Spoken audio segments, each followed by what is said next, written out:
vas les expulser loin de ta vie au nom puissant de Jésus. Et leur d'avoir pris au nom de Jésus. Nous nous sommes approchés, Maître. Nous nous sommes approchés au devant de toi. Nous voulons t'écouter comme tes disciples t'écouter. Ouvre l'entendement spirituel de tout un chacun de nous. Seigneur, parle-nous. Nous boutons dehors toute puissance qui ne confesse pas le nom de Jésus. Tout plan du diable, nous l'expulsons loin de l'auditoire au nom puissant de Jésus. Parle-nous, Seigneur. Parle-nous au nom puissant de Jésus. Nous avons ainsi prié. Amen. Je vous salue tous et toutes au nom puissant de notre Seigneur Jésus. Je vous salue au nom puissant de notre Seigneur Jésus. Avec tout respect que je vous dois, je vous supplie de vous tenir debout pour la lecture des Saintes Écritures. Nous allons lire notre texte de base, Zacharie chapitre 2e, le 8e verset.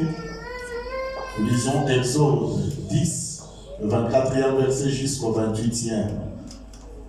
Nous ajoutons Exode 9, 15 à 16.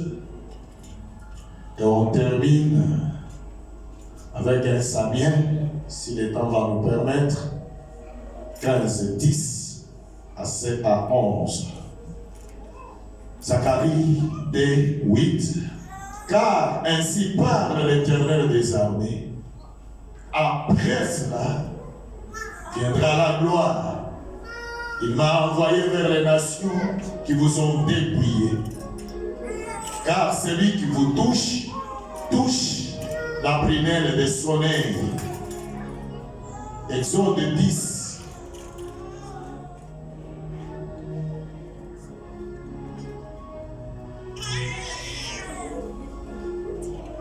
Le 24e verset, nous descendons vers au niveau du 28e verset. Pharaon appela Moïse et dit: allez servir l'Éternel, il n'y aura que vos brebis et vos baies qui resteront, et vos enfants pourront aller avec vous.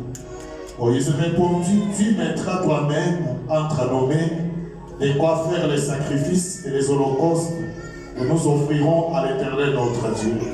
Nos troupeaux iront avec nous, et il ne restera pas un nombre, car c'est là ce que nous prendrons pour servir l'Éternel notre Dieu. Et jusqu'à ce que nous soyons arrivés, nous ne savons pas ce que nous choisirons pour offrir à l'Éternel. L'Éternel a durci le cœur de Pharaon. Et Pharaon ne voulut pas les laisser aller. Pharaon dit à Moïse: sors de chez moi, garde-toi de paraître encore à ma présence, car les jours où tu paraîtras à ma présence, tu mourras. 9,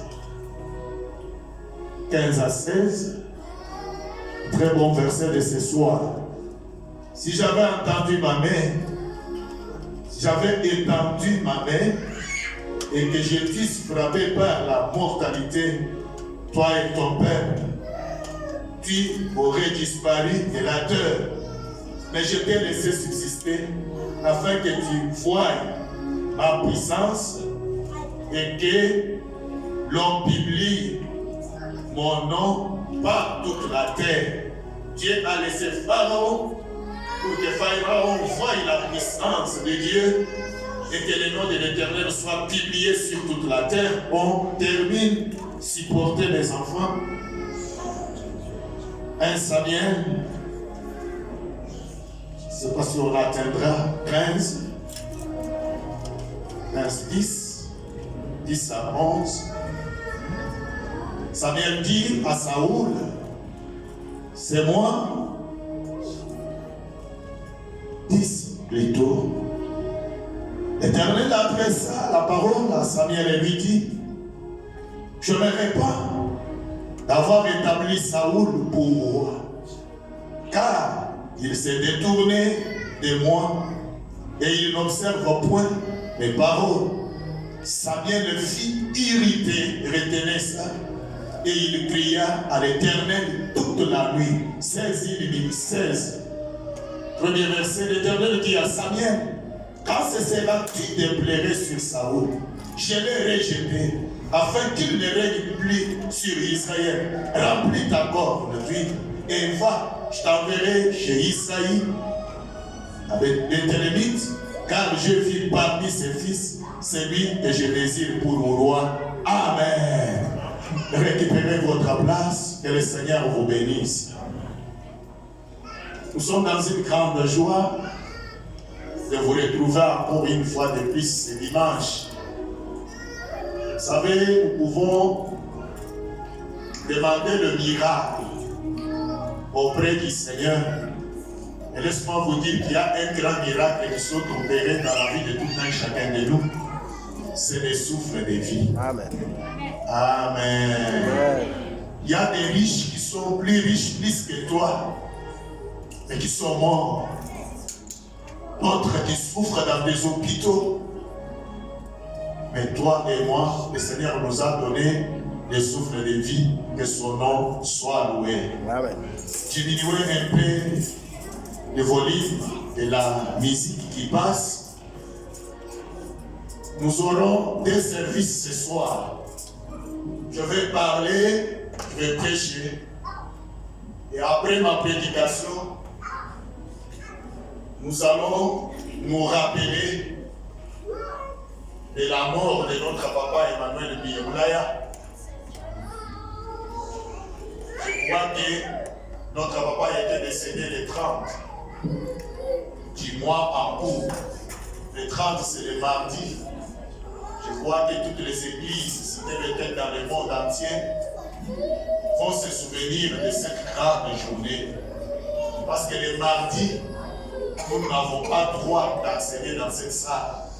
C'est pourquoi, après ma prédication, nous passerons à ces cérémonies pour se souvenir de notre papa.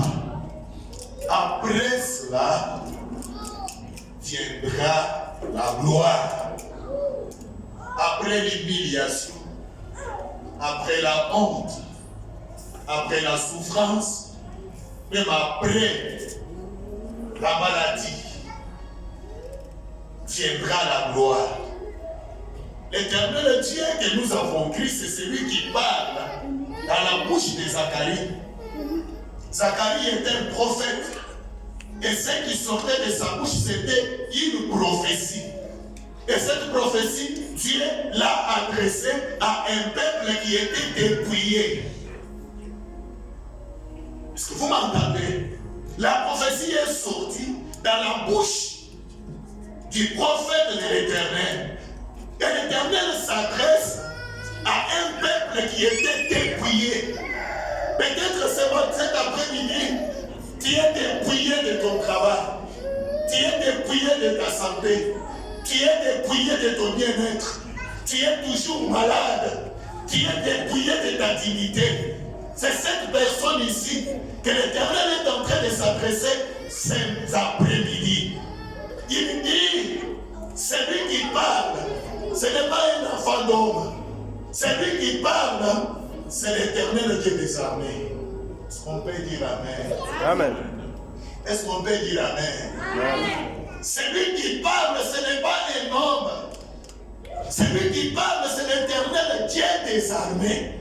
Laisse-moi vous dire, pour ta délivrance, l'Éternel peut utiliser n'importe quelle armée pour te délivrer et pour te faire du bien. Peut-être les armes que toi tu vois que les hommes de ce monde sont en train d'utiliser, ce n'est même pas cela que l'Éternel peut utiliser.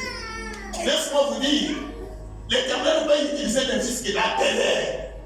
Et les gens te laissent la place. Est-ce que vous m'entendez? Vous entrez comme ça, tout le monde a peur de toi et il commence à bâtir. C'est une arme. Il dit à Israël, j'employerai ma terre. Dieu m'a employé des fils que la terre. Les gens commencent à te craindre. Et ils te laissent ce qui t'appartenait. L'Éternel a utilisé une arme. L'Éternel peut utiliser même des insectes. Alléluia. Oh. Est-ce que vous m'entendez? Est-ce que l'Église m'entend? L'Église peut utiliser, il dit, j'utiliserai même les frelons. pour chasser ces gens-là. Les gens occupent les pays. Dieu envoie seulement les insectes. Et il voit les insectes, il déserte le pays, il les laisse et Israël occupe. Laisse-moi te dire cet après-midi, ne pense pas comme tu es en train de penser là. C'est lui qui a déclaré cet après-midi, c'est le Dieu de la Bible. L'Éternel Dieu des armées. L'Éternel peut employer n'importe quelle arme pour te rétablir, pour te faire entrer dans ta destinée. Oh, est-ce qu'on va acclamer pour la gloire du Seigneur? Après cela, viendra la gloire. Après cela, qui parle, c'est le puissant de Jacob. Qui parle, c'est l'Éternel Dieu des armées. Il dit dans la bouche des prophètes, dis-le, c'est lui qui parle, c'est l'Éternel Dieu des armées. Je vous ai dit le dimanche passé, si vous êtes un enfant de Dieu, né de nouveau, appelé par Dieu, il y aura d'autres moments difficiles que vous passeriez. Que l'Éternel lui-même accepte que tu passes par là. Il y aura des moments difficiles, des situations, des saisons que tu vas passer sans que tu aies péché ni quelque chose. Mais l'Éternel accepte que tu passes par là. Souvenez-vous de Job. Quel est le péché que Job avait fait pour vivre ce qu'il avait vécu? Des fois, nous attribuons son absence dans l'assemblée des saints. Parce que nous nous disons, quand les enfants de Dieu s'étaient réunis, quand Satan était en train d'accuser Job, où était Job? Il était absent. Mais donc, entre qui aimait ça? Mais qu'est-ce que Job avait fait? Mais l'Éternel a accepté que cela lui arrive. Parce que l'Éternel savait qu'après cela, la gloire viendra. Amen. Est-ce que vous m'entendez, mes enfants? Amen. Parce que l'Éternel lui-même savait, malgré tout ce que Satan est en train de faire, malgré qu'il humiliait Job, malgré des maladies, malgré tout ce que les gens peuvent parler de Job, mais l'Éternel voyait au-delà de ce qui s'est passé. Apprenez à ne pas voir ce que vous êtes en train de voir. Voyez au-delà de ce que vous êtes en train de vivre. Est-ce que vous m'entendez? Amen. Quand je parle, des fois les gens ne comprennent pas. J'aime beaucoup les livres d'Exode ces derniers temps, je ne sais pas pourquoi. Ces livres m'inspirent beaucoup. Les gens parlent des signes que l'Éternel a dit à Moïse, quand tu verras ces signes, on mettait la main dans ton sein, fait sortir la main, il y a eu la lèvre blanche, il a montré aux gens, maintenant tu peux retourner. On a vu tous ces signes-là, prenez de l'eau, mettez de l'eau par terre, vous verrez, l'eau va devenir le sang, et les enfants d'Israël vont croire à ça. Mais il y a un signe que beaucoup de gens oublient, que l'Éternel avait parlé à Moïse. Écoutez-moi, est-ce que vous pouvez ouvrir vos oreilles? Oui. Est-ce que vous pouvez ouvrir vos oreilles? Soyez là quand je parle. Soyez là. L'Éternel apparaît à Moïse au mont Horeb. Il lui parle, il lui parle. Et pendant que Moïse disait, je ne suis pas digne du parti. Je n'ai pas un langage facile. Moïse disait beaucoup de choses. Et regarde les signes que Dieu dit à Moïse. Je te donne un signe, toi Moïse. Vous et les enfants d'Israël, vous me servirez sur cette montagne. Et écoutez un peu, quand j'ai parlé à Moïse là, Moïse était avec qui? Avec des animaux, avec des herbes. C'était une savane herbeuse. Il y avait des herbes là, pendant que l'Éternel parlait. Mais pendant que Moïse était là, il voyait les herbes, il voyait les animaux. Et l'Éternel lui dit, moi je te confirme, comme signe, comme je t'ai dit, toi Moïse, avec tous les enfants d'Israël là, vous allez me servir sur cette montagne. Quand Dieu parlait, il ne voyait pas Israël dans leur maison. Dieu voyait Israël à la montagne de Horeb en train de l'adorer. Est-ce que tu peux croire à ce que Dieu t'a parlé? Même si tu ne vois rien, est-ce que tu peux croire? Est-ce que vous êtes là ou bien vous n'êtes pas là? Est-ce que vous êtes là? Ouais. Est-ce que tu crois même si tu ne vois rien? Est-ce que tu crois? Moïse, vous allez me servir ici à Horeb. Moïse voit les enfants d'Israël qui sont cantonnés dans leur maison, dans leur champ, en train de faire le travail. Tous ils viendront ici. C'est pour la première fois qu'on a vu un rocher sortir de l'eau. C'était où? À Horeb. Les liens d'alliance, les liens de la promesse. Ton Horeb va te produire de l'eau. Amen. Il y a un Horeb que l'Éternel t'avait promis. Il y a un Horeb, quand Dieu a parlé, même ce que tu es en train de voir, tu ne vois rien, mais c'est un Horeb. L'Éternel t'avait dit, vous allez me saisir ici. On va te glorifier en ces lieux. On va t'élever en ces lieux. Je ferai avec toi en ces lieux. Mais quand tu regardes dans les lieux, il n'y a rien. Il n'y a que des animaux. Il n'y a que des herbes. Il n'y a que des arbres. Est-ce que tu crois à ça, Moïse? Moïse croit, même si tu n'as pas un langage facile. Celui qui t'a promis est fidèle, c'est celui qui l'accomplira. Croyez à ça, Moïse. Pour la première fois, Israël a vu l'eau qui sortait du rocher, de là où l'Éternel avait promis à Moïse. Que ton rocher te donne ton nom. Que ton rocher, même s'il est dit comment, que ce message frappe ton rocher et te donne ton nom au nom puissant de Jésus.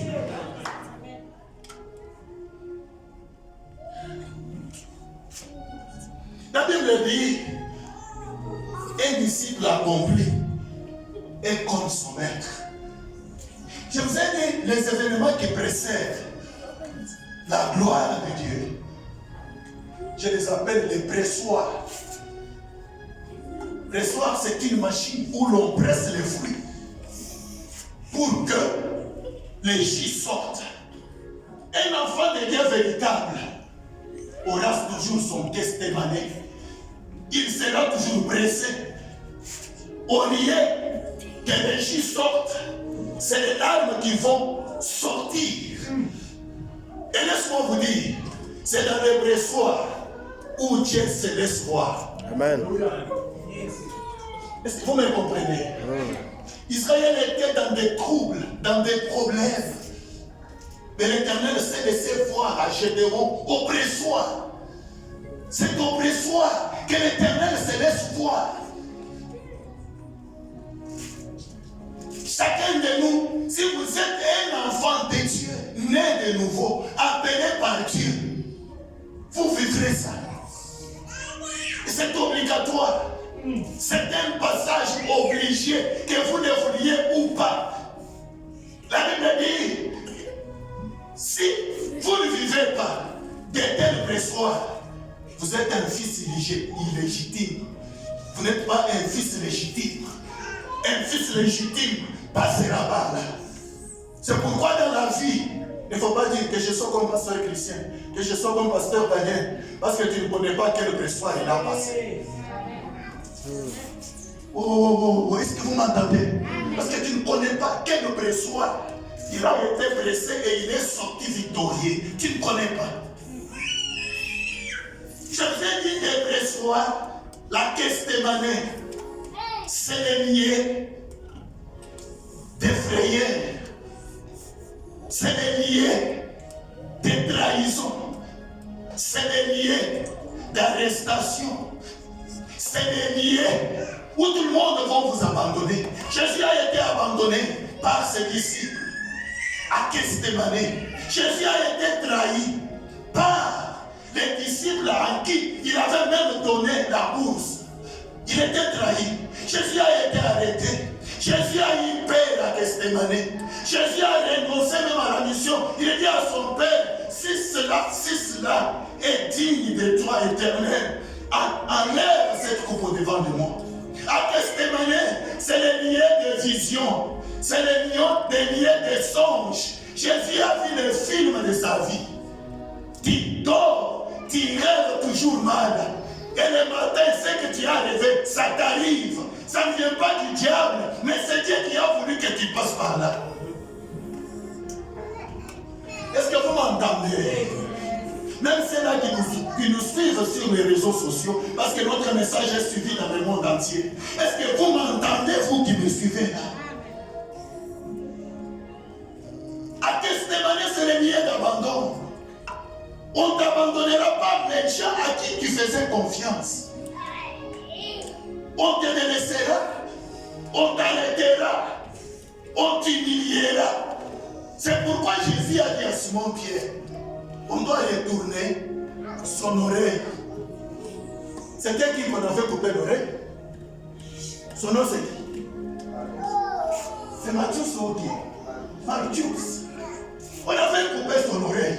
Et Jésus lui dit, c'est le temps des ténèbres. Chacun de nous vivra un temps de ténèbres de la part de l'Éternel. Non qui vient des sorciers, un temps de ténèbres. Jésus lui dit, c'est le temps des ténèbres. Laisse-les faire ce qu'ils sont en train de faire. C'est le temps des ténèbres. Même Israël a vécu les moments où Dieu lui-même livre son peuple entre les mains des païens. Les païens qui maltraitent Israël, qui entrent même dans le temple saint, qui détruisent même les objets du temple. Dieu permet. Les temps des païens existent. Est-ce que vous m'entendez? Est-ce que vous dites nous m'envoyez? Est-ce que vous m'entendez? Il y a les temps où les nations peuvent te saisir, des nations païennes. Ils te saisissent, ils t'humilient, ils font du n'importe quoi. Qui te dit, moi et l'enfant de Dieu, traverser une telle situation. Mais c'est les Gethsémani. Mettez dans ta tête, après cela, viendra la gloire. Amen. Après cette humiliation, après cette honte, après ces difficultés, la gloire t'attend. Tu vas les vivre. Nous avons soulevé les problèmes de Moïse. Moïse est allé voir Pharaon pour demander que les enfants d'Israël sortent.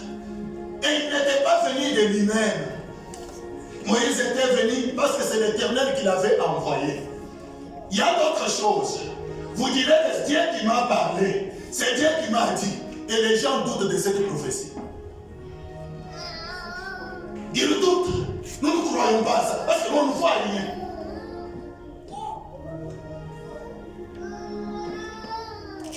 Quand Moïse est allé voir Pharaon, il lui a dit ce qu'il lui a dit.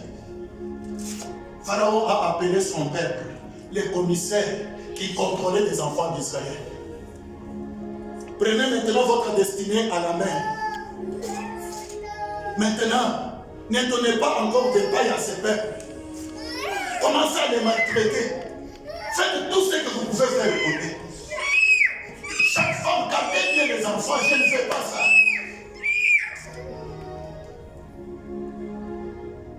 Chaque femme qui mettait au monde un fils mâle,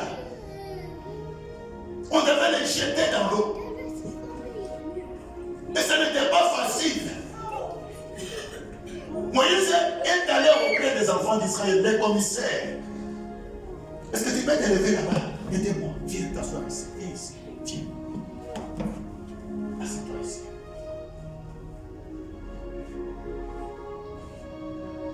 Moïse est allé vers des enfants d'Israël. Les chefs, il leur a dit, consultez-vous. Allez voir Pharaon. Suppliez-les. Dis-lui qu'il vous laisse faire le travail comme vous le faisiez autrefois. Qu'il n'augmente pas le nombre de briques et qu'il ne prenne pas la décision que vous allez chercher quoi des pailles. Allez les voir. Moïse était touché parce que l'Éternel lui avait parlé. Et écoutez, quand les enfants d'Israël partent là, Pharaon leur dit, vous êtes venus chercher quoi ici? Nous sommes venus vous supplier. Vous ne pouvez pas maltraiter votre peuple comme ça. Des serviteurs, des serfs. Mais voilà les décisions qui sont prises. Nous sommes contre ces décisions. Nous te supplions si vous pouvez changer. Écoutez la réponse des pharaons. Allez quitter ici. Vous êtes des paresseux. Il y aura des moments où on vous traitera des paresseux, d'un incompétent, de quelqu'un qui ne connaît rien. Mais ça vient les enfants d'Israël sont revenus vers Moïse. Il lui dit, depuis que tu es venu avec ton histoire, Dieu m'a dit, on va sortir. Dieu m'a dit, on va faire. Dieu m'a dit, que l'Éternel soit juge entre nous et toi. Parce que depuis que tu es venu, c'est comme si tu as pris une épée, tu as mis entre les mains de Pharaon. Les choses se sont empirées. Les choses sont allées de mal en pire. Qu'allons-nous faire maintenant? Et Moïse s'est vu devant un dilemme. Il dit, mais c'est le Seigneur qui m'a parlé. Je suis venu. Les choses se sont compliquées. Amen. Amen. Amen. Amen. Vous savez, il y a d'autres choses qui Dieu m'a parlé un peu lentement, comme nous venons de lire là. D'autres choses que Dieu peut accepter que cela arrive pour que l'Éternel montre sa puissance et qu'on publie son nom. Amen. Est-ce que vous m'entendez? Pendant que Pharaon résistait, ce n'est pas que Pharaon n'avait pas de passion ou bien de l'amour pour les enfants d'Israël. Non, il sentait aussi mal. Mais la Bible dit, résister aux enfants d'Israël ne venait pas de Pharaon, mais ça venait de l'Éternel. Dieu peut faire quelque chose, on te résiste. Les gens bloquent même les guerres pour te faire même du bien. Tu dis, mais je suis avec eux. Pourquoi ils me maltraitent comme ça? Mais ça vient de l'Éternel. La Bible dit, l'Éternel a fermé, a fait que le cœur de Pharaon résiste. N'ayez pas la compassion contre son peuple, le peuple de Dieu. Mais Dieu fait que Pharaon n'ait pas la compassion de son peuple. Est-ce que vous allez expliquer ça comment? Vous allez expliquer ça comment? Vous allez expliquer ça comment? L'Éternel dit à Pharaon, je sais pourquoi je fais ça. Si je m'étais soulevé pour te tuer, j'allais te tuer et t'exterminer, toi et ton peuple. Et personne ne pouvait vivre. Peut-être ce pays, j'allais donner à mon peuple. Mais pourquoi je t'ai laissé vivre? J'endurcis ton cœur, pourquoi? C'est pour te montrer ma puissance. Que Dieu montre sa puissance dans ta vie. Amen. Tu as beaucoup pleuré. Tu as beaucoup abattu. Tu es au bout. Tu pries, tu pleures. Tu as fait tout ce qu'il faut faire. Quelle sorte d'offrande que tu n'as pas donnée? Mais l'Éternel a accepté ça pour manifester sa puissance afin qu'on publie son nom dans le monde entier. Est-ce qu'il y a quelqu'un qui comprend? Amen. Est-ce qu'il y a quelqu'un qui comprend? Il y a des choses, la situation que tu traverses. L'Éternel veut manifester sa puissance. L'Éternel veut faire que l'on publie son nom devant le monde entier. Des fois, tu te poses la question, est-ce que moi ici, est-ce que ça changera? Est-ce que cette situation changera? Est-ce que moi ici, si on t'a dit qu'à Horeb ici, vous viendrez avec les enfants d'Israël, croyez à ça. Amen. Croyez à ça, mes enfants. Amen. Croyez celui qui vous a promis est fidèle. Même si vous ne voyez rien, aucun enfant d'Israël. Même si vous voyez seulement des animaux, vous voyez seulement des herbes et des arbres. Croyez, parce que celui qui vous a promis est fidèle, c'est celui qui l'accomplira. Vous voyez, quand vous allez en Genèse, chapitre 37e, il a parlé à Joseph. Mais l'Éternel a permis à ses frères de les maltraiter, de l'humilier. Quand vous lisez Amos, chapitre 3e, le 6e verset, la Bible a dit, arrivera-t-il un malheur dans un pays sans que l'Éternel en soit l'auteur? Dieu connaît tout. Tout ce qui se décide dans le monde spirituel, Dieu connaît. Même les pensées qui montent dans le cœur de l'homme contre toi, les pensées méchantes contre toi, Dieu voit ces pensées-là méchantes. Mais Dieu a permis que les frères de Joseph les maltraitent, les jettent même dans une fosse, près prêt même à les tuer. Si Ruben n'avait pas intervenu, ces jours-là, on allait tuer Joseph. Mais comme Joseph a fait la promesse de Dieu, Joseph ne pouvait pas mourir. Amen. J'aime ton amen. Amen. Je dis, comme Joseph avait les promesses de Dieu, Joseph ne pouvait pas mourir. Amen. Ils ont tout fait. Et la Bible dit, Judas a dit, nous allons gagner quoi? En les vendre.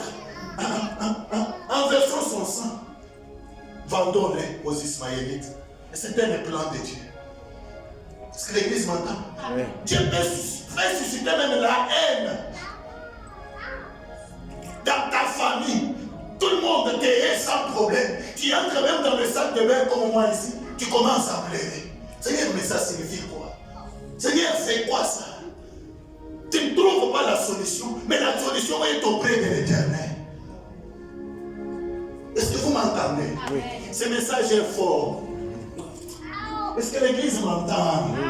Est-ce que l'église m'entend? Est-ce que l'église peut acclamer pour la gloire du Seigneur?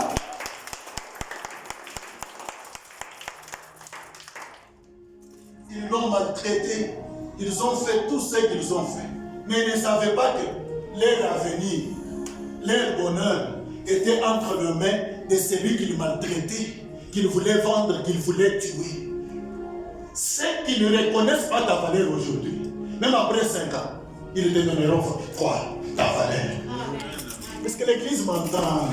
Ceux qui ne te donnent pas la valeur aujourd'hui, laissez-les. Ils peuvent t'humilier, rire sur toi, dire du n'importe quoi. Accepte. C'est un calvaire. C'est la Gethsémanie. Sois calme. Et le Dieu de la Bible interviendra.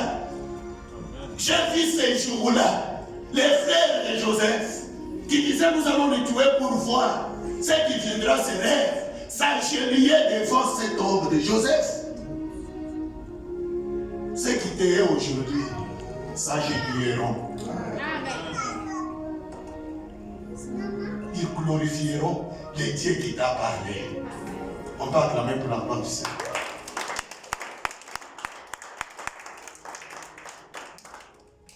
Ça, c'était mon premier point. Et je vais parler le dimanche. Dans 10 minutes, je termine même dans 7 minutes. Deuxième point. Quand vous vous acharnez sur votre vie passée, sur des choses qui ont déjà passé, c'est-à-dire vous empêchez la gloire de Dieu de venir dans votre vie. L'église m'entend. Vous vous acharnez toujours sur les choses qui sont déjà passées. Les choses, des histoires que tu as passées, tu t'acharnes là. Tu t'acharnes peut-être sur des anciennes gloires. Moi qui conduisais, moi qui étais élevé, moi qui étais ceci, moi qui nourrissais, moi qui faisais peut-être ça et cela. Quand vous vous acharnez sur des choses qui sont déjà passées, c'est comme si vous empêchiez la gloire de Dieu, parce que notre message est intitulé « Après cela viendra la gloire ». Et comme Amos nous a dit, tout ce qui vous est arrivé dans votre vie, c'est la volonté de Dieu. Les sorciers n'ont aucun pouvoir. Si Dieu dit non, c'est non. Si Dieu dit oui, c'est oui. Dieu ne peut pas permettre qu'on te traite, qu'on peut même te tenter jusqu'au-delà de ta force. Dieu connaît le niveau de ta force. Dieu connaît même le niveau de ma foi, moi qui vous prêche. Chacun de nous, Dieu connaît le niveau de sa foi. Dieu n'acceptera pas que tu sois tenté au-delà. Quand vous vous acharnez, en vous souvenant de tous ceux qui se sont passés, dans les temps passés, peut-être la gloire, peut-être l'humiliation, vous vous acharnez sur ça, vous empêchez la gloire de Dieu d'apparaître dans votre vie. Est-ce que je peux parler? Oui. Nous allons lire avec vous 1 Samuel, chapitre 15, chapitre 16e. Dieu, c'est celui qui avait choisi Saoul. Les enfants d'Israël avaient le désir d'avoir un roi. Mais les choix n'étaient pas entre les mains des enfants d'Israël. Mais les choix étaient venus de Dieu. Saoul ne s'était pas fait qui ou roi en Israël. C'était par la volonté de Dieu. C'est Dieu lui-même qui a parlé à Samuel. Demain à cette heure, je t'enverrai l'homme que moi-même j'ai choisi. L'homme que l'Éternel lui-même a choisi. Et selon le parcours de cet homme, Dieu l'avait rejeté. Je n'ai pas le temps de parler beaucoup de choses là-bas. Dieu l'avait rejeté. Mais regardez l'homme de Dieu. Lui est en train de pleurer sur Saoul.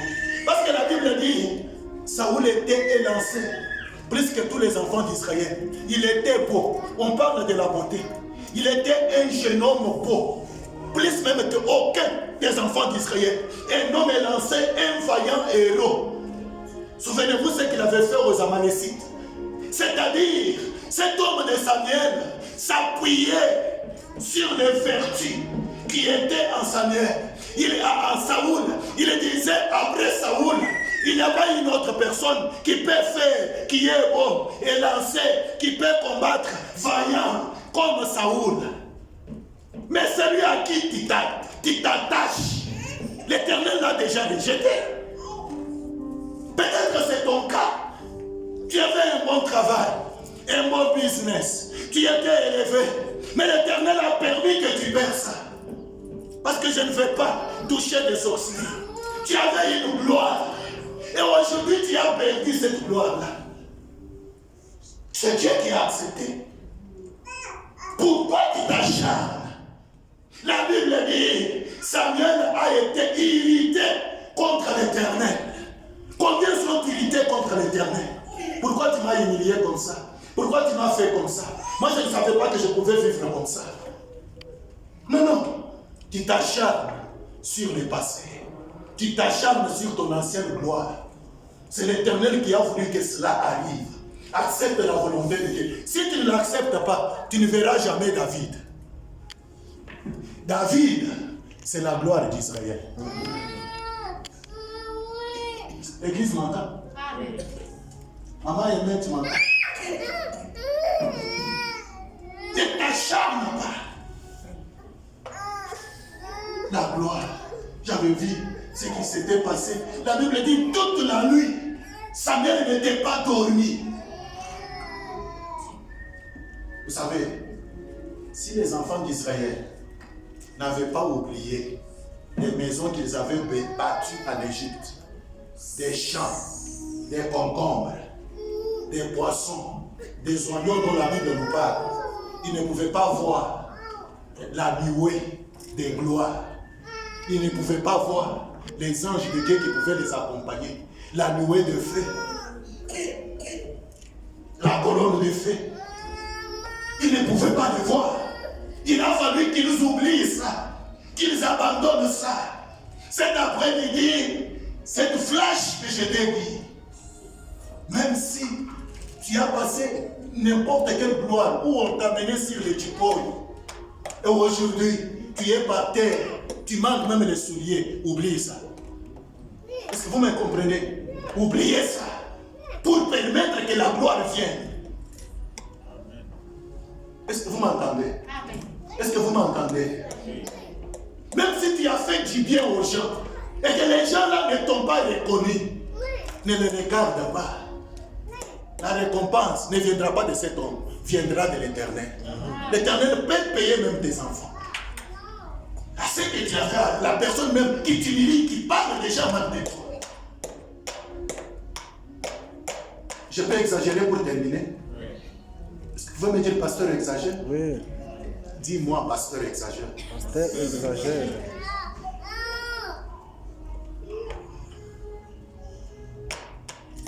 Seigneur Jésus arrive à Béthanie. Ils ont fait la causerie que un chrétien qui se respecte connaît. C'est une histoire connue de tout le monde. Le Seigneur dit, c'est qui? Marthe qui dit au Seigneur, si tu étais ici, mon frère ne pouvait pas mourir. Et Jésus lui dit, ne regarde pas la mort de ton frère, regarde dans l'avenir, car ton frère ressuscitera. Est-ce que vous m'entendez? Beaucoup de gens voient ce qui se fait, ce qu'ils vivent, mais ils oublient qu'après cela, il y a une gloire. Beaucoup de gens sont des martyrs. Si tu es ici, tu es ici, mais je suis déjà là. Je suis là, je suis avec toi. Je te dis que dans quelques minutes, ton frère va ressusciter. Oh, si tu étais ici, ne regarde pas le présent, vois l'avenir. Que le Seigneur vous bénisse. Amen.